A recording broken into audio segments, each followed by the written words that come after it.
மாதா தொலைக்காட்சியின் பிரியமான சொந்தங்களே, உலகெங்கும் வாழுகிற நம்முடைய மாதா தொலைக்காட்சி நேயர்களை சந்தித்து அவர்களுடைய அற்புதமான உணர்வுகளை மாதா தொலைக்காட்சி வெவ்வேறு நிகழ்வுகள் வழியாக, நிகழ்ச்சிகள் வழியாக வெளிக்கொணர்ந்து கொண்டே இருக்கிறது.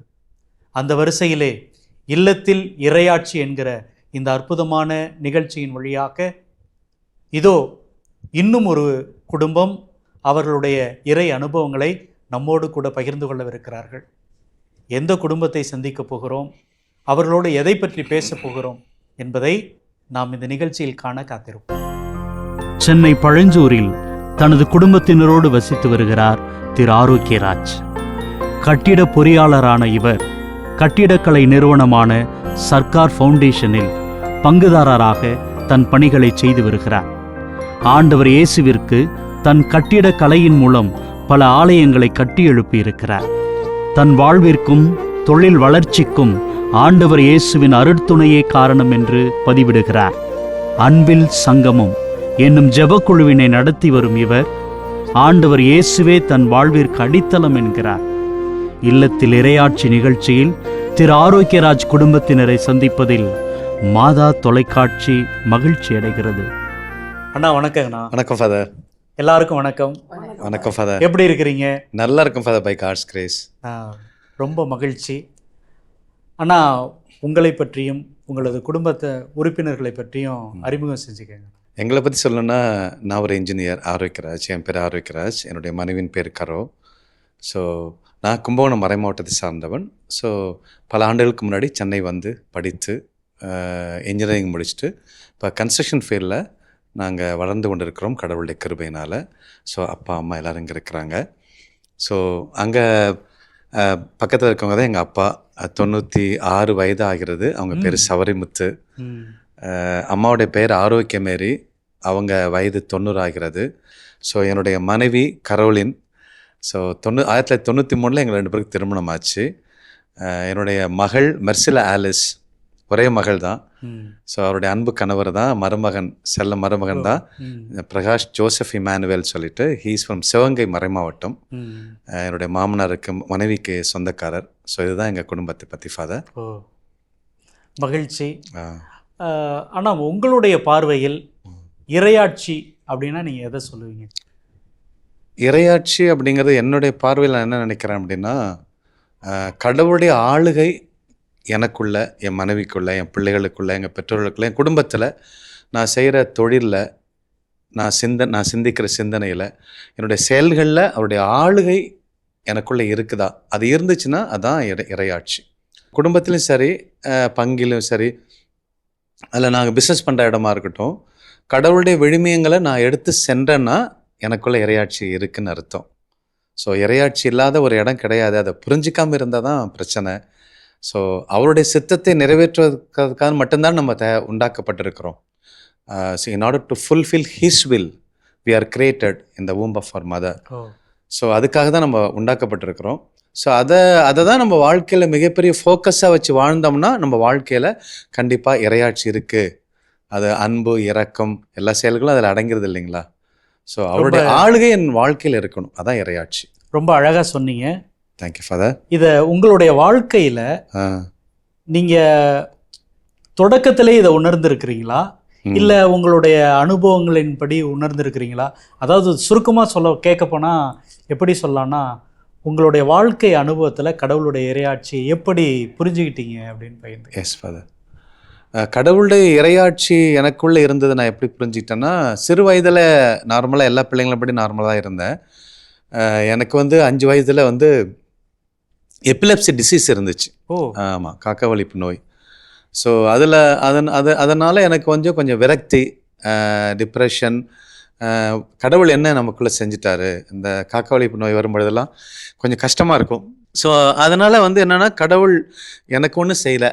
எங்கள் வீட்டில் 7 பேர், நான் 7வது. ஸோ அதனால் வந்து கொஞ்சம் பாவங்கள், சினிமா பைத்தியம், நார்மல் லைஃப்லேருந்து பெர்வர்ட்டட் லைஃப் தான் நிறையா வாழ்ந்துருக்கிறேன். ஸோ அப்படியே வாழ்ந்தால் காலேஜ் லைஃப், அந்த டிசீஸ் வளர வளர அப்புறம் லிக்கர், அப்புறம் சினிமா, இப்படி பாவ வாழ்க்கை வாழ்ந்துட்டு இருந்தான். அப்புறம் திருமணமான ஒரு பாடு பார்த்தீங்கன்னா 6 வருஷம் குழந்தையும் கிடையாது. அப்புறம் பிஸ்னஸில் பயங்கரமான அடி. நிறையா ஒரு மிகப்பெரிய ஒரு ஜாப் ஐஓசிஎல் பானிப்பட்டுக்கு நாங்கள் செஞ்சோம். அந்த ஜாப் வாஸ் ரிஜெக்டட்.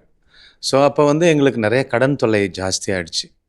பயங்கர ஒரு we are trapped, there is no other way to go out அப்படிங்கிற ஒரு டெட் எண்டுக்கு எங்கள் வாழ்க்கையில் நாங்கள் தள்ளப்பட்டோம். அப்போ என்கிட்ட வந்து பாவம் இருந்துச்சு, ஆனால் கடவுள் இல்லை. ஸோ கோயிலுக்கு போகிறது வந்து ஒரு சாதாரண ஒரு கிறிஸ்துவனாக தான் வாழ்ந்துட்டு இருந்தோம். கோயிலுக்கு வெளியில் நிற்கிறது, ஒரு மிமிக்ரி பண்ணுறது, ஃபாதர்ஸை கிண்டல் பண்ணுறது, இப்படி தான் நிறையா இருந்துச்சு. ஃபேமிலி வந்து ரொம்ப பக்தியாக இருந்தாலும் அதில் நான் என்ன நினச்சிட்டேன்னா, நான் ரொம்ப அஃபெக்டட் அப்படின்னு நினச்சிட்டதுனால கடவுளை வெறுத்து இப்படி போனோம். அப்புறம் திருமணமாகி நிறையா எனக்கும் மனைவி பைக்கில் போகும்போது அப்போ பைக்கு தான் இருந்துச்சு. ஆக்சிடெண்ட் நடந்துச்சு. அவளுக்கு கழுத்தில் முறிவுலாம் ஏற்பட்டுச்சு. ஸோ இப்படி துன்பங்கள், பிசாசு ஒரு பக்கம் துரத்துதல், பாவம் ஒரு பக்கம், கடன் தொல்லை, குழந்தை இல்லை, நோய், இப்படி பல போராட்டங்களை தான் வாழ்ந்துட்டு இருந்தோம். ஸோ அப்போது கடவுளை புரிஞ்சிக்க முடியலனால காலேஜ் போகும்போது அந்த வாலிப வயதில் ஜாலியாக இருக்கணும் அப்படின்னு தான் இருந்துட்டோம். அப்புறம் திருமணமான படம் இந்த பாரங்கள்லாம் வரதான் அப்புறம் எங்கள் மாமனார் மாமியார் என்ன பண்ணாங்க, சாலக்குடி அப்படிங்கிற ஒரு ப்ரேயர் சென்டர் கூட்டு போனாங்க. அங்கே போகும்போது தான் கடவுளுடைய அன்பை நான் புரிஞ்சுக்கிட்டேன்.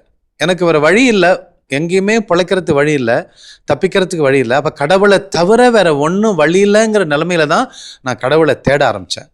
அப்போது அங்கே போய் தியானம் முடிஞ்சு வரும்போது தான் எங்கள் லைஃப் மாறிச்சு. முதல்ல 96 போனோம். அப்போ தான் நான் முதல்ல ஒரு நல்ல ஒரு பாவரிக்கை செஞ்சேன். அப்போ கடவுள் சொன்னார், என்ன அன்பு செஞ்சினா, என்ன விசுவசினா உன் வாழ்க்கை மாறும், உங்கள் குடும்பம் எத்தனை பேர், உங்கள் 7 பேர் குடும்பம் மாறும் அப்படின்னு சொன்னார். திருத்துவர் பணி 16:31. கடவுளாக என் மேலே நம்பிக்கை வச்சுனா உன் வாழ்க்கை மாறும் அப்படின்னாரு. அப்போ அதை நம்பி நான் என்ன பண்ணேன், எல்லா பாவத்தையும் அறிக்கை செஞ்சேன், கம்ப்ளீட்டாக அறிக்கை செஞ்சேன். அப்போ கம்ப்ளீட்டாக ஒரு ரேடிக்கல் ரீஓரியன்டேஷன் வாழ்க்கையில் வந்துச்சு. ஃபஸ்ட்டு என் வாழ்க்கையில் வந்து ஒரு புரட்சி வந்துச்சுன்னு சொன்னால் நான் செஞ்ச அருமையான ஒரு பாவ அறிக்கை தான். ஸோ அதுக்கப்புறம் எங்கள் லைஃப் மாறிச்சு ஃபாதர். அதுக்கப்புறம் அப்போது நான் பாவம் தப்பு செஞ்ச போது கடவுள் என்னோட கூட இருந்திருக்க என்னால் புரிஞ்சிக்க முடியல. ஒவ்வொரு நிலையிலும் கடவுள் குழந்தை கொடுத்த போது, கடவுள் துன்பங்களை அனுபவிச்சாலேருந்து விடுதலை செஞ்ச போது, கடனில் இருந்த எங்கள் வாழ்க்கையை கடன் கொடுக்கும்படி உயர்த்தின பொழுது, திருமணத்தில் எங்களுக்குள்ள ஒரு நல்ல ஒரு பரஸ்பரமான ஒரு அருமையான ஒரு அன்பு செய்யக்கூடிய ஒரு மனைவி, நல்ல குடும்பத்தை கொடுத்த போது, நல்ல ஒரு பெற்றோர்களை கடவுள் கொடுத்த போது, என் மகள், ஒரே மகள், எப்பேற்பட்ட மருமகன் வரப்போகிறான் அப்படிங்கிற பயத்தில் இருந்த பொழுது பயப்படாதுன்னு சொல்லி மருமகனை கூட டோர் டெலிவரி பண்ணார். ஸோ அந்த மாதிரி உறவுகளே வைத்து செஞ்ச பொழுது ஒவ்வொரு அசைவிலையும் கடவுளுடைய அரசாட்சி இருக்கிறத பார்க்குறோம்.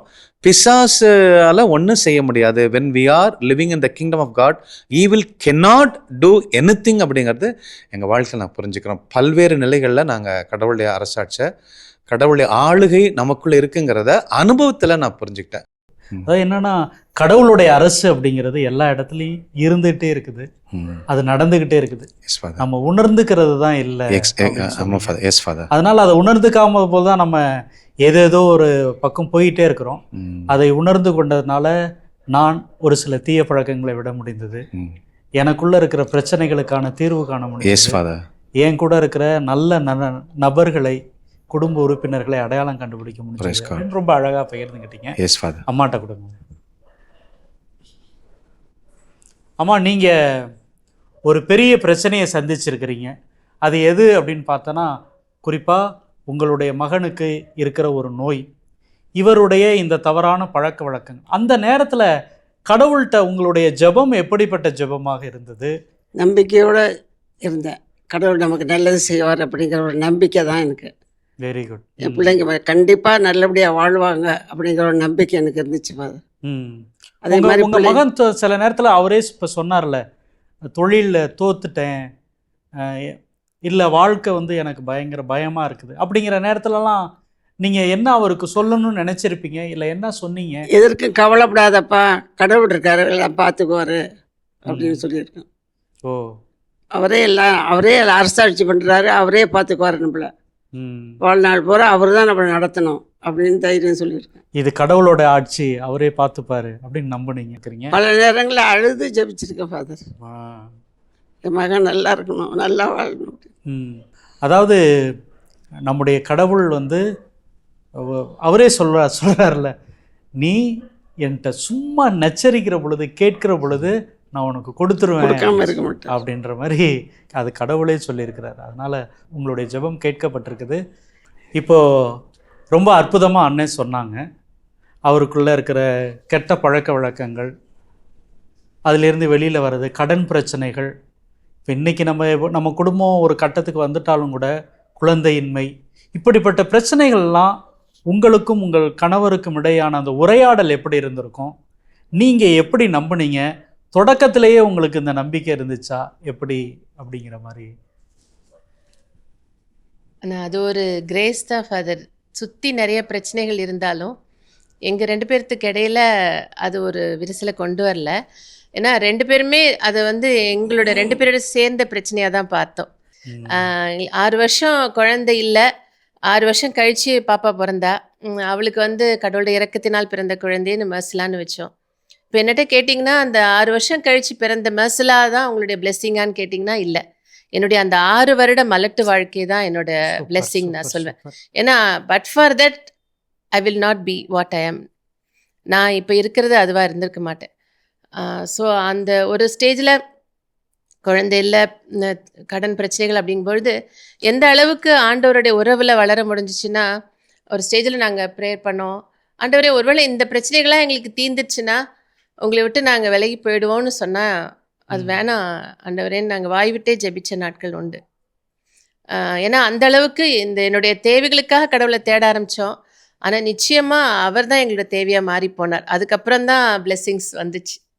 அதுதான் நாங்கள் சொல்ல முடியும். அந்த ஒரு அனுபவம் வந்து இன்றைக்கும் அந்த தொடருது. அதனால் அதை நிறைய பேர்த்துக்கு சொல்லணும்னு விரும்புகிறோம். ஆனால் ரொம்ப பர்சனல் கொஸ்டின். S father. உங்களுடைய துணைவியார்கிட்ட உங்களுக்கு மிகவும் பிடித்த ஒரு குணம் அப்படின்னா என்ன சொல்லுவீங்க? எல்லா குணமே ரொம்ப பிடிச்சிருக்கு ஃபாதர். ஸோ என் லைஃப்பில் மேரேஜ்க்கு பிற்பாடு எனக்கு வந்து மிகப்பெரிய ஒரு ரீஓரியன்டேஷன் கொடுத்தது கடவுள் கொடுத்தாருன்னா அது மனைவி வழியாக தான். ஸோ இன்றைக்கி எங்கள் அப்பா அம்மாலாம் நல்லா இருக்காங்கன்னா காரணம் அவருடைய பரிவு, அவருடைய அந்த என்ன சொல்கிறது கரிசனை, கன்சர்ன், பராமரிப்பு. ஸோ அதனால் வந்து அவள்கிட்ட நிறைய சொல்லிகிட்டே இருப்பேன் நான். ஸோ அதனால் அவளுடைய அன்பு ரொம்ப பிடிச்சிது எனக்கு. உங்களுடைய கணவர்கிட்ட உங்களுக்கு மிகவும் பிடித்த பிரியமான பண்பு அப்படின்னா என்ன சொல்லுவீங்க? அவங்களுடைய சுறுசுறுப்பு ரொம்ப பிடிக்கும் அது. அதனால் எப்போவுமே அவங்களால ஒரு ஜாய்ஃபுல்லாக இருக்க முடியும். எதையும் சோர்வாக ஒரு சோம்பலாக அப்படின்னு சொல்லிட்டு ஒரு கம்பெனி வேலை முடிச்சுட்டு வந்தால் அடுத்து வீட்டில் சுறுசுறுப்பாக நம்மக்கிட்ட பேசுறது, பிள்ளைங்கிட்ட விளையாடுறது, அந்த மாதிரி இருப்பாங்க. காலையில் எந்திரிச்சோடனே சுறுசுறுப்பாக அவங்களுடைய prayer time, Bible reading, meditation அது. அதனால் எப்போவுமே அவங்கள ஒரு சோர்வாக நான் பார்த்ததில்லை. அவங்க சோர்ந்து போட்டுட்டாங்கன்னா அப்புறம் நான் ரொம்ப சோர்ந்துடுவேன். அந்த ஒரு டிலிஜென்ஸ், சுறுசுறுப்புன்றதை விட டிலிஜென்ஸ், எதையுமே கரெக்டாக செய்யணும் அப்படிங்கிறத ஒரு due respect to each and every thing that he does, அதை ஜாய்ஃபுல்லாக செய்வாங்க. அது எனக்கு ரொம்ப பிடிக்கும். நீங்கள் உங்கள் குடும்பத்தை நினச்சி சந்தோஷம் அடைகிற செய்தி அப்படின்னா அதை எதவா நினைப்பீங்க? எதை சொல்லுவீங்க? எது நடந்தாலுமே ஃபர்ஸ்ட் ப்ரையாரிட்டி வந்து கடவுளுக்கு தான் கொடுக்கணும் அப்படின்னு இருக்குது. இப்போ டேடிகிட்ட வந்து உங்கள் ஒய்ஃப் பிடிக்குமா கடவுள் பிடிக்குமானா கடவுள் தான் ஃபஸ்ட்டு, அடுத்து தான் ஒய்ஃப், அந்த மாதிரி தான் சொல்லி அவங்களும் வளர்ந்துருக்காங்க, எங்களையும் சொல்லி வளர்த்துருக்காங்க. ஸோ எந்த ஒரு பயங்கரமான விஷயமா இருந்தாலும் சரி ஃபஸ்ட்டு கடவுள் தான் இம்பார்ட்டண்ட் அப்படின்னு சொல்லி தான் வளர்த்துருக்காங்க. என்னையும் அப்படி தான் சொல்லி வளர்த்துருக்காங்க, எங்கள் ஹஸ்பண்டையும் அவங்க வீட்டில் அப்படி தான் சொல்லி வளர்த்துருக்காங்க. எவ்ரி நைட் ஒரு 35 to 40 minutes அன்றைக்கி என்ன நடந்ததுன்னு சும்மா ஷேர் பண்ணிவிட்டு உங்கள் லைஃப் எப்படி இருக்குது இப்படி பேசிட்டு we used to pray together. அது எங்கள் லைஃப்பில் நிறையா மாற்றங்களை கொண்டு வந்திருக்குங்கிறத கண்கூடாக பார்க்க முடியுது. ஏன்னா எங்கள் என்கேஜ்மெண்ட் அப்போ புயல் வர வேண்டியது, என்கேஜ்மெண்ட் நடக்குமா நடக்காதா அப்படிங்கிற ஒரு கன்ஃபியூஷன் வந்தப்போ எங்களை பொறுத்த வரைக்கும் நாங்கள் எல்லாருமே ஃபேமிலியாக சேர்ந்து அந்த பண்ண ப்ரேயர் தான் வந்து அந்த என்கேஜ்மெண்ட்டுக்கு முன்னாடியும் மழை, அதுக்கப்புறம் வெள்ளம், அந்த என்கேஜ்மெண்ட் பீரியட் வந்து ஒரு தடங்கள் இல்லாமல் நல்லபடியாக நடந்தது அப்படின்னா ஃபேமிலியாக எல்லாரும் சேர்ந்து பண்ணுற ப்ரேயர். அதுக்கு மேலே எங்கள் ப்ரேயரை மதித்து கடவுள் கொடுக்குற அந்த ஃபுல் பிளெஸ்ஸிங்கையும் நாங்கள் அனுபவிச்சிட்ருக்கோம் அப்படிங்கிறத சந்தோஷமாக சொல்ல முடியும். இன்றைக்கி இருக்கிற இளம் தம்பதியர்கள் எங்கே ஹனிமூன் போகலாம், இல்லை நம்ம வாழ்க்கை இன்னும் எப்படிலாம் இருக்க போகிறது, இல்லை நம்முடைய பழைய வாழ்க்கை இப்படிலாம் பேசி அந்த திருமணத்துக்கு முன்னாடியே சண்டை போடுற அளவுக்கு கூட போயிடுறாங்க. அப்படி இருக்கும் பொழுது உங்களால் உண்மையிலேயே நான் என்ன சொல்கிறேன், நம்ம மாதா டிவி அப்படிங்கிற விஷயங்களை கடந்து உண்மையிலேயே இப்படி வந்து ப்ராக்டிஸ் பண்ண முடியுதா? கண்டிப்பா முடியுது ஃபாதர். 2 பேர் ஃபேமிலிலயும் the brought up was like that one thing. இன்னொன்னுமே வந்து இது இல்லைன்னா எங்க லைஃப் நல்லா இருக்காதுங்கிறத ஆணித்தனமா புரிய வச்ச எங்க 2 சைட், எங்க மாமனார் மாமியாரா இருக்கட்டும் சரி, இப்போ நாங்க அங்க போனாலுமே எவ்ரி ஈவினிங் ஷுவரா ப்ரேயர் இருக்கும். ஸோ அப்படியே அந்த ஒரு என்வாயர்மெண்ட்லேயே வளர்ந்ததுனால அந்த ப்ரேயர் இல்லைன்னா நம்ம லைஃப் ஒன்றும் இல்லை, ஜஸ்ட் அன் எம்டி ஸ்டோரி அப்படிங்கிற மாதிரி இருக்குங்கிற அந்த கன்விக்ஷன் எங்களுக்கு இருந்ததுனால அது இல்லாமல் எங்களால் மூவ் பண்ண முடியல. உங்களுக்குள்ள ஒரு சவால் அப்படி கடவுள் கொடுத்துருக்கிறார் அப்படின்னு வச்சுக்கோங்களேன். அந்த சவால் என்ன அப்படின்னா, உங்களுடைய துணைவியார் வந்து ஒரு வேளை நீங்கள் இப்போ இருக்கிற மாதிரி ஒரு பெரிய கடவுள் பக்திலாம் இல்லை அப்படின்னா நீங்கள் அதை எப்படி ஹேண்டில் பண்ணியிருக்கணும்னு நினைக்கிறீங்க? நான் எப்படி இருக்கிறேன்றதை பார்த்து அவங்க மாறிக்க போகிறாங்க, அவ்வளோதான். ஏன்னா தினமும் நான் பண்ணுறதை பார்க்கும்போது அவங்களுக்கும் என்ன நடக்குதுன்னு அவங்களுக்கும் ஒரு கேள்வி வரும்ல ஒரு பாயிண்ட்ல. அப்போயெல்லாம் அவங்களுக்கே தோணும், கேட்பாங்க, அப்போயெல்லாம் மாறுவாங்க. கடவுள் கண்டிப்பாக மாற்றுவார். ரொம்ப அழகாக சொன்னீங்க. அதாவது இன்னைக்கு நம்முடைய கத்தோலிக்க குடும்பங்களில் இருக்கிற பெரிய பிரச்சனையே இதுதான். நான் ரொம்ப பக்தியான குடும்பத்தில் தான் ஃபாதர் பிறந்தேன், என் மனைவி அப்படி இல்லை, என்னுடைய கணவர் அப்படி இல்லை அப்படின்னு வாழ்க்கையை மாறி திசை மாறி போகிறவர்களுக்கு மத்தியில் என்னுடைய வாழ்க்கை என்னுடைய மனைவியை மாற்றும், என் கணவனை மாற்றும் அப்படிங்கிற ஒரு நம்பிக்கை இளைய தம்பதியர்கிட்ட இருக்குது அப்படின்னா அவங்க ஜெயிக்க முடியும் அப்படிங்கிறதுக்கு நம்முடைய இந்த சகோதர சகோதரிகளுக்கு ஒரு அற்புதமான எடுத்துக்காட்டு. வாழ்த்துக்கள், நீங்க ஜெயிக்கணும். இப்போ உங்களுடைய பணி நிமித்தமா நீங்க வெளியில ரொம்ப அதிகமான இடங்களுக்கு ஒரு வேளை பயணம் செய்யலாம், இல்லை நமக்கு அந்த சூழல், அதாவது அந்த இடம் உங்களுக்கு ஜெபம் இல்லை உங்கள் மனைவியோட தொடர்பு கொள்றதுக்கு கூட முடியாமல் போகலாம். 2 விஷயம், கடவுளோட தொடர்பு கொள்றதுக்கும் உங்கள் மனைவி உங்கள் குடும்பத்தினோட தொடர்பு கொள்றதுக்கும் நீங்கள் எவ்வளோ நேரம் ஒதுக்கணும், எப்படி செய்யணும் அப்படின்னு நினைக்கிறீங்க? கடவுளோட தொடர்பு கொள்றதுக்கு நான் எப்பவும் காலையில் எந்திரிச்சோன்னா ப்ரேயர் பண்ணிடுவோம். எல்லாருமே வீட்டில் இருக்கிற எல்லாருமே அவங்கவுங்க தனியாக ரூம்குள்ளே கடவுளோட செல்ஃப் ப்ரேயர் அது எப்போவுமே இருக்குது. பைபிள் ரீட் பண்ணி கடவுள் என்ன சொல்ல வர்றாரு, நம்ம என்ன தெரிஞ்சுக்கணும், அடுத்து நம்ம இன்றைக்கி பண்ண போகிற காரியங்கள்லாம் நம்ம என்ன பண்ண போகிறோம், அது கடவுள் நம்மளுக்கு எப்படி ஹெல்ப் பண்ணுறாரு, எல்லாம் ப்ரேயர் பண்ணிட்டு தான். ஸோ கடவுளோட எப்போவுமே தொடர்பில் தான் இருக்கும்.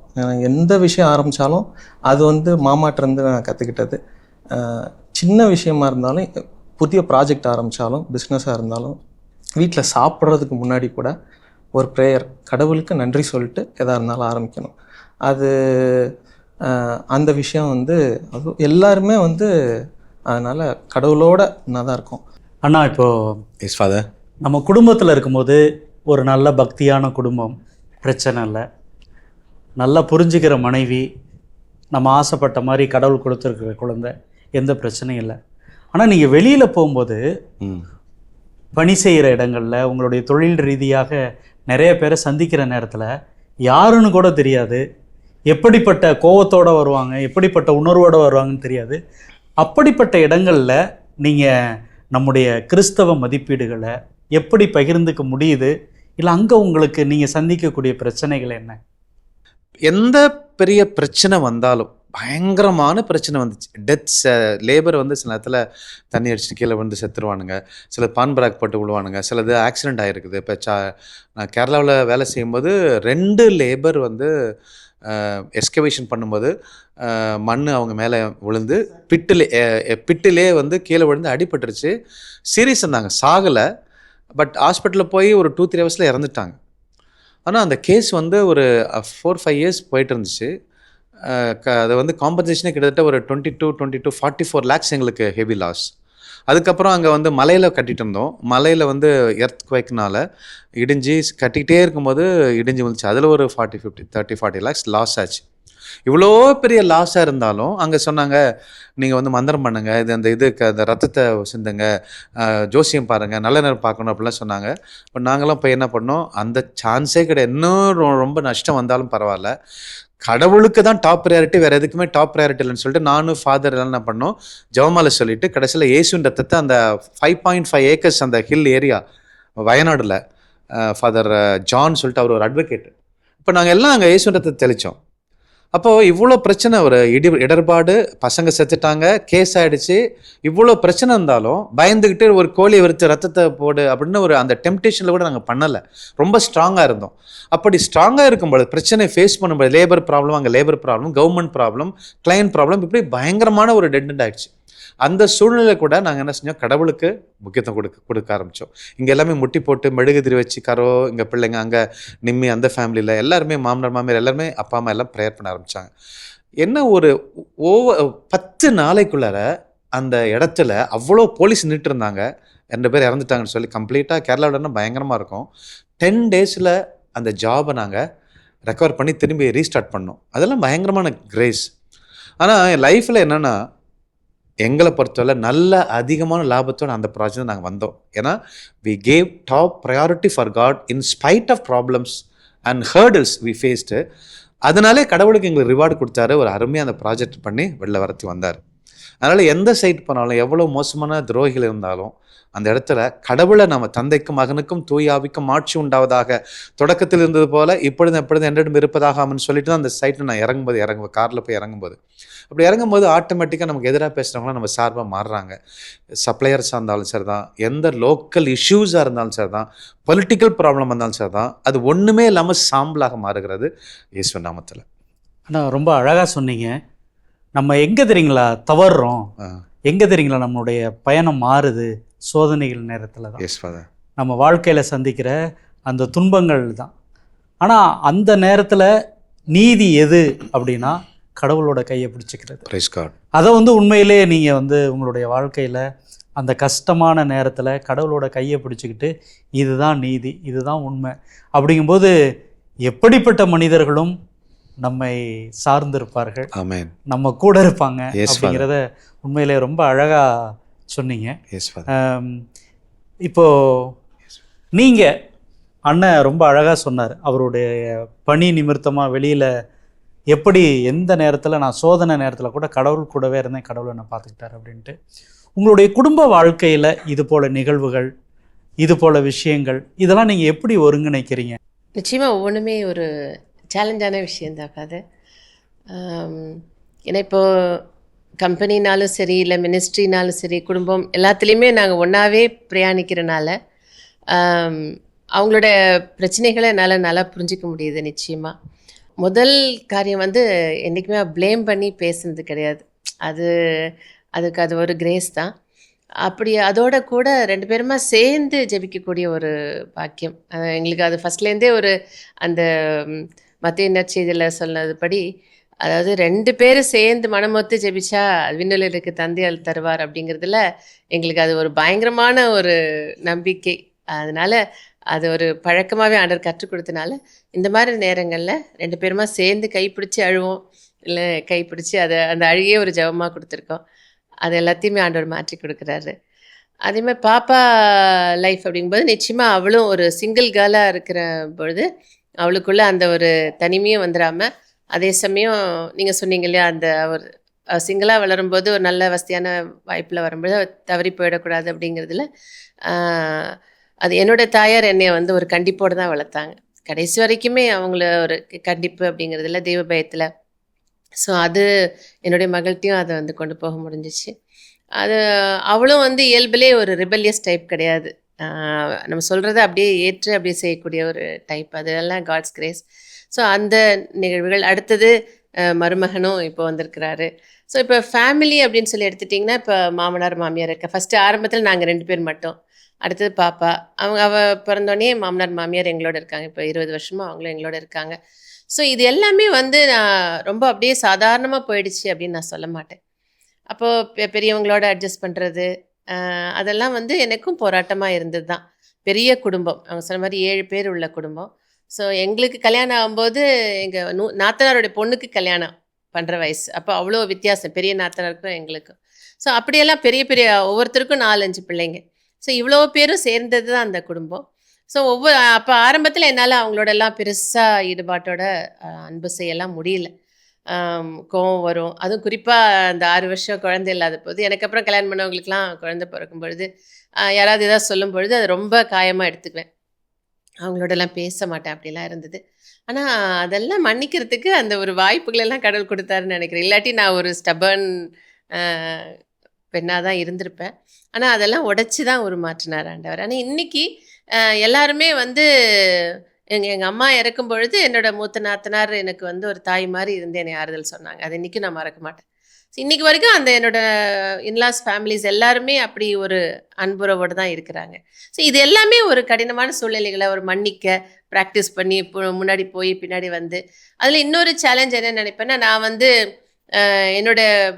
நான் ஒரு சிஸ்டம் அனலிஸ்ட்டாக வரணும், எம்சிஏ முடிச்சுட்டு, அப்படிங்கிறது தான் என்னோட அம்பிஷன் அப்போது. ஸோ அது மாதிரி மாறி போய் நான் வந்து இந்த பிஸ்னஸில் இன்வால்வ் பண்ணி ஆரம்பிக்கும் பொழுது அது எனக்கு ஒரு பெரிய ஒரு ட்ராபேக்கெல்லாம் நினச்சது உண்டு. அது வந்து நான் லாய்க்கு இல்லையோ, நம்ம சரியா இல்லையோ, நான் படித்தது செய்யல அப்படிங்கிறதெல்லாம் வந்திருக்கு.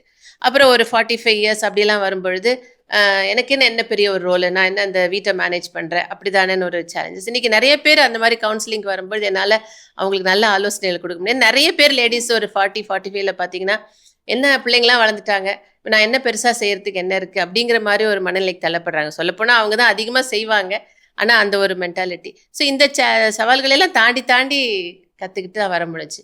ஸோ ஒவ்வொன்றிலையும் என்னென்னா ஒரு செயின்ட்டு சொன்னது எனக்கு, தன்னுடைய அந்தஸ்தின் கடமைகளை சரியாக செய்வது தான் ஸ்பிரிச்சுவாலிட்டி அப்படின்னு சொல்லி ஒரு ஃபாதர் எனக்கு கன்ஃபெஷனில் சொன்னார். அப்போ என்னோட அந்தஸ்தின் கடமைகளை ஒரு தாயா, ஒரு மாமியாரா, ஒரு மருமகளா, ஒரு கணவரோட, இல்லை என்னோட பங்குல, இல்லை நான் வேலை செய்கிற இடங்கள்ல, என்னோட பணியாளர்கள் மத்தியில். ஸோ ஒவ்வொருத்தருக்குமே நான் வந்து உரிய அந்த அந்தஸ்தின் கடமைகள் நான் செய்யணும் அப்படின்னு எப்போ எனக்கு அது புரிய ஆரம்பிச்சிச்சோ, அது வந்து என்னோடய லைஃப் இப்போ நல்லாவே இருக்குது. இப்போ என்னுடைய காரியம் என்ன அப்படின்னா, நான் இருக்கிற இடத்துல ஒரு சந்தோஷம், I should radiate the joy. அது என்னோட பணியாளர்கள் மத்தியாக இருக்குது, அது எல்லாரும் குடும்பத்தின் மத்தியில். அது ஒரு பெரிய சேலஞ்ச் தான், to be joyful in the family in any situation. அது எல்லாத்தையும் ஆண்டவர் ப்ராக்டிஸ் பண்ண வச்சுட்ருக்கேன். ஸ்டில் நம்ம கற்றுக்கிட்டே இருக்கிறோம். சரிதான், ரொம்ப அழகாக சொல்கிறீங்க. அதாவது மகிழ்ச்சி அப்படிங்கிறது உடனே கிடைச்சிடுற விஷயம் கிடையாது. ஒன்று செய்யும் போதும் அதை உணர்வது தான் மகிழ்ச்சி. உடனே மகிழ்ச்சி இந்த எங்கே கடையில் இருக்கிற மாதிரி அப்படி வாங்கி வச்சுக்கிட்டுலாம் வந்துட முடியாது. ஆனால் ஒவ்வொரு விஷயத்தை மன்னிக்கும் போது மகிழ்ச்சி கிடைக்கும், நம்ம பணியாளர்களோடு பகிர்ந்து கொள்ளும்போது மகிழ்ச்சி கிடைக்கும், கணவனோடு ரொம்ப அழகாக சொன்னீங்க, கையை பிடிச்சிக்கிட்டு ஜெபிச்சிருக்கிறோம் அப்படிங்கிறதெல்லாம். அப்போ வந்து எல்லா நேரத்துலையும் வந்து அந்த கடவுளுடைய உடனிருப்பை ரொம்ப அழகாக ஃபீல் பண்ணியிருக்கீங்க, ரொம்ப அற்புதமாக பகிர்ந்துருக்கிறீங்க. உங்களை பொறுத்தவரை ஒரு கத்தோலிக்க குடும்பம் அப்படிங்கிறது எப்படி இருக்கணும் அப்படின்னு நினைக்கிறீங்க? ஒரு கத்தோலிக்க குடும்பம் அப்படின்னா it should be a source of blessing for others. நம்ம கத்தோலிக்க குடும்பம்னா நாம் பெற்றுக்கொள்கிறவர்களாகவே வாழ்நாள் ஃபுல்லாக இருக்கக்கூடாது. என்ன சொல்லுவாங்க, ஒரு நற்செய்தி அறிவிப்பு பண்ணினா ஒரு இடத்துல போய் கிறிஸ்துவ அறியாத இடத்துல போய் ஒரு 2 கத்தோலிக் கிறிஸ்துவ குடும்பத்தை உட்கார வச்சோம்னா அந்த இடமே மாறணும். அதுதான் ஒரு கிறிஸ்துவ குடும்பத்தோடைய, அவங்களோட நற்செய்தி அறிவிப்பு வாயால் இருக்கக்கூடாது, அது வந்து வாழ்க்கையால் இருக்கணும் அப்படிங்கிறது நிச்சயமாக. நம்மகிட்டேருந்து கொடுக்கறதுக்கு நிறைய விஷயங்கள் இருக்குது அப்படிங்கிறது தான் நம்மளோட கேத்தலிக் டாக்டர்ஸ் எல்லாமே சொல்லுது. ஒன்று வாங்கிட்டே இருக்கிறவங்கல்ல, ஜெபிச்சேன் கிடச்சிச்சின்னு அப்படின்னு இல்லை, நம்ம கொடுக்குறவர்களா மாத்துறது தான் நம்மளுடைய கேத்தலிக் ஃபெய்த் அப்படின்னு சொல்லி நான் நினைக்கிறேன். ஸோ அப்படி ஒரு கேத்தலிக் ஃபேமிலி அப்படிங்கிறது ஒரு கொடுக்குற குடும்பமாக பணத்தை, நேரத்தை, அன்பை, மன்னிப்பை, எதை வேணாலும் வாட்டெவர், நீ வந்தீங்கன்னா பேசுவேன் உன்னோட, உனக்குன்னு ஒரு டைம் கொடுப்பேன் அப்படின்னு சொல்லக்கூடிய ஒரு இடமா இன்றைக்கி அந்த மாதிரி இடங்கள் தான் இல்லை. ஸோ நம்ம கத்தோலிக்க குடும்பங்கிறது அப்படிப்பட்ட ஒரு இடமா, நம்ம குடும்பத்தினருக்கும் சரி, வெளியில் இருக்கவங்களுக்கும் சரி, நம்ம பணி சம்மந்தப்பட்டவங்களாக இருந்தாலும் யாருக்காக இருந்தாலும் இவங்கள்ட்ட போனால் கிடைக்குயா அப்படின்னு ஒரு நம்பிக்கை வரணும். ஸோ அப்படி ஒரு கொடுக்குற குடும்பமாக இருக்கிறது தான் ஒரு கத்தோலிக்க குடும்பமாக இருக்கணும்னு நினைக்கிறேன். ஆனால் உங்களுடைய பார்வையில் ஒரு கத்தோலிக்க கிறிஸ்தவ குடும்பம் அப்படிங்கிறது எப்படி இருக்கணும்? அவங்க சொன்னது தான், நல்லா ஜெபிக்கக்கூடிய குடும்பமாக, பண்புகள் நிறைந்த ஒரு குடும்பமாக, நம்ம வந்து ஒன்று செய்கிறது, ரெண்டாவது ஜெபிக்கிறது, மூணாவது நம்மளுடைய ஆட்டிடியூட் இஸ் வெரி இம்பார்ட்டன்ட் அப்படின்னு நான் நினைக்கிறேன். மதர் தெரேசாவுடைய ஆட்டிடியூட் பார்க்குறோம். ஸோ அது மாதிரி ஒவ்வொரு அன்னை மரியாளுடைய பண்புகளை பார்க்குறோம், ஓடி போய் உதவி செய்கிறது. ஸோ அந்த மாதிரி ஒன்று பொருளாதார உதவி, இன்னொன்று வந்து ஜெபம், நம்ம கடவுளுக்கு ஏற்ற வாழ்க்கை நம்ம வாழ்கிறது. மூணாவது நம்மளுடைய பண்புகள், மன்னிக்கிறது, நீங்கள் சொன்ன மாதிரி மன்னிக்கிறது, அன்பு செய்கிறது, ஓடி போய் ஆறுதலை சொல்கிறது, இறைவார்த்தையை சொல்கிறது, அந்த மாதிரி ஒரு நல்ல ஒரு ஸ்ட்ராங்கான குடும்பமாக இருக்கணும். இன்னொன்று வந்து என்னென்னா, ஒரு ஒரு சிம்பிளான லைஃப் வாழ்கிற வாழ்க்கை கத்தோலிக்க வாழ்க்கை அப்படின்னு நான் நினைக்கவே இல்லை ஆக்சுவலாக. இப்போ தானியல் இருக்கிறாரு, அவர் வந்து ஒரு ஒரு பயங்கரமான உருவத்தை செஞ்சு இதை வணங்கணும்னு சொல்கிறாரு. அந்த அரசர் சொல்கிறாரு, அவர் ஒரு எக்ஸைல், அடிமை தான். அடிமைங்கிறவர் நல்ல அங்கே அந்த அடிமையாக இருந்தாலும் அங்கே 3 வேளை ஜெபிக்கிறாரு. He wanted to establish his own attitude that came from his God. அப்போது என்னுடைய யாவே தெய்வத்தை தான் நான் ஆராதிப்பேன், யாரையும் ஆராதிக்க மாட்டேன்னு சொல்லி அவர் தான் ஆராதிக்கிறாரு. அந்த ராஜா தாரியு அரசன் ஒரு கட்டளை போட்ட பிற்பாடு கூட அவர் 3 வேளை தன் கடவுள் தான் ஆராதிக்கிறாரு. அப்போ அவனை தூக்கி சிங்க கோயிலில் போட்ட பிற்பாடு கூட ஐயோ வேணான்னு சொல்லி போகலை. அப்போது இங்கே என்னென்னா, ஒரு ஸ்பிரிச்சுவல் வயலன்ஸை நான் பார்க்குறேன், ஆவிக்குரிய வன்முறையை பார்க்குறேன். அப்போது கத்தோலிக்க குடும்பங்கள் எல்லாமே சும்மா முக்காடு போட்டு ஒரு ஜெபம், ஒரு ஏதோ ஒன்று செய்வோம், ஒரு பிச்சைக்காரனுக்கு ஒரு 10 ரூபா போடுவோம், 20 ரூபா போடுவோம், அப்படிங்கிற ஒரு சாதாரண ஒரு சாபர், ஒரு சாஃப்டாக, ஒரு டொசைல் ஒரு கிறிஸ்டியனாக வாழ்கிறத விட ஒரு ஸ்பிரிச்சுவல் வயலண்ட்டாக நம்ம வாழணும். வாழ்க்கை அப்படிங்கிறது நம்ம போகிற இடத்துல அறுவடை நடக்கணும், நம்ம போகிற இடத்துல பிசாசு ஓடணும், நம்ம போகிற இடத்துல ராஜ்யம் கட்டப்படணும். கால் மிதிக்கும் தேசமெல்லாம் கர்த்தருக்கு சொந்தமாகுது அப்படின்னு கடவுள் சொல்கிறாரு அப்படின்னா அது நடக்கணும். அந்த மாதிரி ஒரு ஸ்பிரிச்சுவல் வயலன்ஸ் உள்ள ஒரு கிறிஸ்டியனாக நம்ம வாழணும். கத்தோலிக்க கிறிஸ்துவ குடும்பம் அப்படின்னா அப்படி தான் வாழ்ந்துருக்கிறாங்க. புனிதர்கள்லாம் அப்படி தான் வாழ்ந்துருக்காங்க. செயின்ட் அகஸ்டினா அப்படி தான் வாழ்ந்துருக்காங்க. அந்தோனியார்னா அப்படி தான் வாழ்ந்துருக்கிறாரு. இப்போ இதை வந்து நம்ம மற்ற சபை சொல்லி தான் அவங்க தான் வயலண்ட்டாக இருக்கா நம்ம நினச்சிக்கிறோமே தவிர, ஆக்சுவலாக தாய் திருச்சபை சொல்ல நம்ம எல்லாம் வந்து ஒரு ஜெபிக்கிற, எதுலையுமே எந்த பிரச்சனையும் தலையிடாமல், அரசியலில் தலையிடாமல், ஒதுங்கி ஓரமாக தாடியை வளர்த்துக்கிட்டு அப்படி ஓரமாக உட்காந்துருக்கிற ஒரு கிறிஸ்தவனா கத்தோலிக்க திருச்சபை மக்கள் வாழக்கூடாது. அவங்க வந்து புரட்சிகரமாக தான் வாழணும், சிங்கம் மாதிரி தான் இருக்கணும், போகிற இடத்துல அநீதியை எதிர்க்கணும், நீதியை நிலைநாட்டணும், அன்பை கொடுக்கணும், என்னை வந்து அவமானப்படுத்தினாலும் அவங்கள நேசிக்கணும், என்னை வந்து எனக்கு துரோகம் பண்ணாலும் அவங்கள மன்னிக்க கற்றுக்கணும். இதுதான் ஸ்பிரிச்சுவல் வயலன்ஸ். கத்தோலிக்க கிறிஸ்துவ குடும்பம்னா ஆவிக்குரிய வன்முறையாளர்களாக வாழணும். அதான் என்னுடைய விருப்பம். ரொம்ப அற்புதமாக சொன்னார். கிறிஸ்தவம் என்பது ஏதோ ஜெபம் பண்ணிட்டு ஆமென் சொல்கிற வாழ்வியல் அல்ல. கிறிஸ்தவம் என்பது கடவுளுக்குரிய செயல்களில், கடவுளுக்குரிய நெறிமுறைகளை என் வாழ்க்கையில் கடைபிடிப்பேன் அப்படின்னு ஒரு வன்முறையாளராக வாழ்கிறது அப்படின்னு ரொம்ப அற்புதமாக சொன்னார். அண்ணன் ஆன்மீக வன்முறையாளருக்கு நம்முடைய வாழ்த்துக்களையும் தெரிவித்துக் சகோதரி இப்போ அப்பா சொன்னார்ல ஆன்மீக வன்முறை அப்படின்னு, இப்போ இதை வந்து உங்களுடைய இளைய தலைமுறையினர் அப்படின்ற ஒரு பார்வையில் நீங்கள் எப்படி பார்க்குறீங்க? நீங்கள் ஒரு கிறிஸ்தவ குடும்பம் அப்படிங்கிறது எப்படி இருக்கணும்? இப்போ இளைய தலைமுறைன்னு வரும்போது வன்முறை அதிகமாக இருக்குது, அது ஆன்மீக வன்முறையாக இருக்குதாங்கிறது ஒரு கேள்விக்குறி. நான் எதுக்கு எடுத்தாலும் நான் ஒரு போராளி, நான் ஒரு ரெபலியஸாக இருப்பேன் அப்படின்னு பயங்கரமாக கிளம்புற நிறைய பேர் இருக்கிறாங்க. பட் ஆன்மீகம்னு வரும்போது எந்த லைஃபாக இருந்தாலும் சரி, கடவுள் இருக்காரு, நான் ப்ரேயர் பண்ணுவேன், அப்புறம் என் வாழ்க்கையை நடத்துவேன் அப்படின்னு இல்லாமல் கடவுளோட சேர்ந்து வாழ்க்கையும் சரி எல்லாமே ஒரு மிக்ஸாக இருந்தால் மட்டும்தான் இந்த ஆன்மீக வன்முறைங்கிறது வந்து அப்ளிகபிளாக இருக்க முடியும்னு நினைக்கிறேன். நான் காலையில் ப்ரேயர் பண்ணிப்பேன், ஈவினிங் கிளப்புக்கும் போய்ப்பேன் அப்படின்னு இருக்கிற நிறைய பேர் இருக்காங்க. நான் சண்டே சர்ச்சுக்கும் போய்ப்பேன், அப்புறம் வேறு என்ன வேணாலும் பண்ணிப்பேன் அப்படின்னு 2 டிஃப்ரெண்ட் லைஃப்ஸ் அப்படின்னு இருக்கிறத கண்கூட பார்க்க முடியுது இந்த ஜென்ரேஷன். ஆனால் அப்படி இருக்கும் போது ஆன்மீகம் தனி, வாழ்க்கை தனின்னு இல்லாமல் ஆன்மீகத்தோடு இருக்கிற வாழ்க்கை தான் வாழ்க்கை அப்படிங்கிற ஒரு அண்டர்ஸ்டாண்டிங்க்கு வரும்போது ஆன்மீக வன்முறைங்கிறது வந்து ஒரு ப்ராப்பரான solution to current generation problems அப்படிங்கிறது நான் புரிஞ்சுக்கிறேன். வாழ்த்துக்கள். ஒரு ஆன்மீக வன்முறையாளருடைய குடும்பத்தில் உட்காந்துருக்குறோம். என்னடா நம்ம காலையில் ஏந்திருப்போம், ஜெபம் சொல்லுவோம், பைபிள் படிப்போம், ஞாயிற்றுக்கிழமை தவறாது கோயிலுக்கு போவோம். இன்றைக்கி வந்து இந்த பொண்ணை நம்ம திருமணம் செஞ்சுக்கிட்டதுனால நம்மளுடைய வாழ்க்கையே மாற்றப்பட்டிருக்குது அப்படி ஏதாவது நீங்கள் என்னைக்காவது ஃபீல் பண்ணியிருக்கிறீங்களா? இல்லை ஒரு கத்தோலிக்க கிறிஸ்தவன் அப்படிங்கிறவங்க, அதுவும் ஒரு புதிய குடும்பத்தை இப்போ நம்ம தொடங்கி இருக்கிறோம், எப்படிலாம் இருக்கணும், இல்லை உங்களுடைய கனவு என்ன இருக்குது? இப்போ ஸ்கூலில் பார்த்தீங்கன்னா ஃபாதர் 5th ஸ்டாண்டர்டில் ஹாஸ்டல் போயிட்டேன். அங்கே வந்து எனக்கு மாஸ் பார்க்க முடியாது, ஹோலி கம்யூனியன் எதுவுமே கிடையாது. அப்போது என் தாத்தா ஃபாதர் ராஜசேகரன் சொல்லிட்டு அப்பாவை கூப்பிட்டு, இப்படி போட்டிருக்கிறியே, கொண்டு போய் ஒரு கிறிஸ்டியன் ஸ்கூலில் சேரு, அவன் டெய்லி பூசை பார்க்கணும், அப்போ தான் நல்ல இதில் வளருவான் அப்படின்னு சொல்லி தேனியில் இருக்கிற மேரி மாதா அப்படின்னு ஸ்கூலில் போய் சேர்ந்தேன். அங்கே சிஎம்ஐ ஃபாதர்ஸ் இருந்தாங்க. ஸோ 12th வரைக்கும் அங்கே தான் படித்தேன்.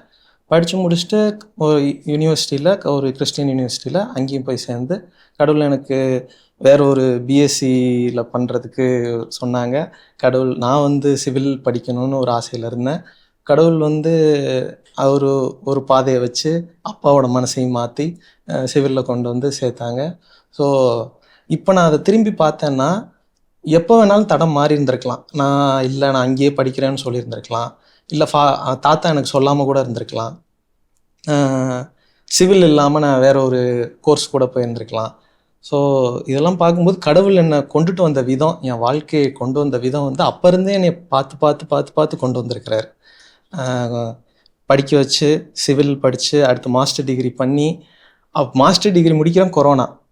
ஸோ கொரோனா வந்துருச்சு, வேலை என்ன பண்ணுறது எதுவும் தெரியல. ஸோ 6 months சும்மா இருந்தேன். வீட்டில் என்ன பண்ணுறதுன்னு தெரில, எங்கெங்கேயோ ட்ரை பண்ணேன். எங்கேயோ கால் பண்ணி வேலை கேட்டாலும் ஓவர் குவாலிஃபைடு, மாஸ்டர் டிகிரி முடிச்சிருக்கீங்க, வேலை தர முடியாது, படிச்சிருக்கோம், வேலை இல்லை, ரொம்ப இது பண்ணும்போது நடுவில் சித்தப்பாட்டியும் மாமாட்டியும் ஃபோன் பண்ணி, இந்த மாதிரி இருக்குது, ஏதாவது வேலை வேணும் அப்படின்னு சொல்லும்போது, நீ கிளம்பி வாப்பா, நீ சென்னைக்கு வா, நாங்கள் உங்களுக்கு கொஞ்ச நாள் ட்ரைனிங் தரேன், எனக்கு தெரிஞ்சு இது பண்ணுறேன் அப்படின்னு சொல்லி வந்தால் அப்படி தான் வந்து இங்கே வந்து ஜாயின் பண்ணேன். அப்புறம் இங்கேயே வேலை பார்த்தேன். மாமா வந்து ஒர்க் பண்ண அப்படின்னாங்க. அப்புறம் ஒன்று நல்லா பண்ணுற அப்படின்னு சொல்லி போஸ்டிங் கொடுத்தாங்க. அப்புறம் கடைசியில் எனக்கும் மசிலாவுக்கும் கல்யாணம் ஆச்சு.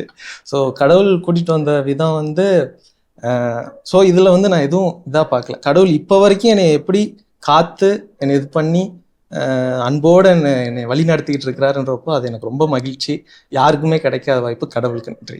உண்மையிலே உங்களை சந்தித்ததில், உங்களோடு பேசினதில் மாதா தொலைக்காட்சி குடும்பமே மகிழ்ச்சி அடைகிறது. ரொம்ப ரொம்ப நன்றி. எல்லாரும் சேர்ந்து ஒரு ஜெபம் சொல்லிடலாமா?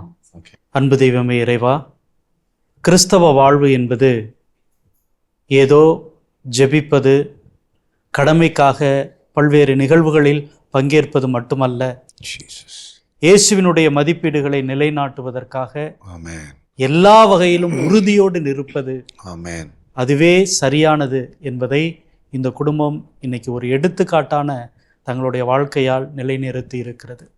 அதற்காக நன்றி கூறுகிறோம். இதோ ஏராளமான மக்கள் இந்த குடும்பத்தின் வழியாக தங்களுடைய குடும்ப வாழ்க்கையை அலசி இருக்கிறார்கள், சிந்தித்திருக்கிறார்கள். நன்றி செலுத்துகிறோம். தொடர்ந்து இந்த குடும்பத்தையும், இந்த நிகழ்ச்சியில் பங்கேற்றிருக்கிற ஒவ்வொரு குடும்பத்தையும் நிறைவாக ஆசீர்வதியும். எங்கள் ஆண்டவர் கிறிஸ்து வழியாக, அன்னை மரியாள் வழியாக மன்றாடுகிறோம். ஆமென். ஆண்டவர் உங்களோடு இருப்பாராக, ஆன்மாவோடும் இருப்பாராக. எல்லாம் வல்ல இறைவன் தந்தை, மகன், தூய் ஆவியார் உங்கள் ஒவ்வொருவரையும் குடும்பங்களையும் நிறைவாக ஆசீர்வதிப்பாராக. ஆமென். பிரியமான சொந்தங்களே, இல்லத்தில் இறையாட்சி என்பது நம்முடைய இல்லங்களில் உட்காந்து ஜெபிப்பதும் ஏதோ வழிபாடுகளில் பங்கேற்பது மட்டுமல்ல, கடவுளுடைய விழுமியங்களுக்கு உண்மையானவர்களாய், நம்பிக்கையாளர்களாய், இன்னும் சொல்லப்போனால் ஆன்மீக தீவிரவாதிகளாய் வாழ்வது அப்படிங்கிறத இன்று நாம் சந்தித்த நமது ஆரோக்கியராஜ் அண்ணன் குடும்பம் நமக்கு உணர்த்தி இருக்கிறார்கள்.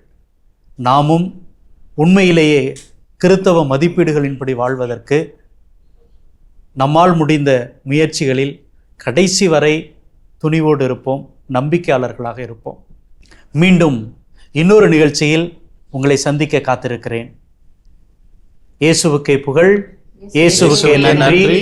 மரியே வாழ்க.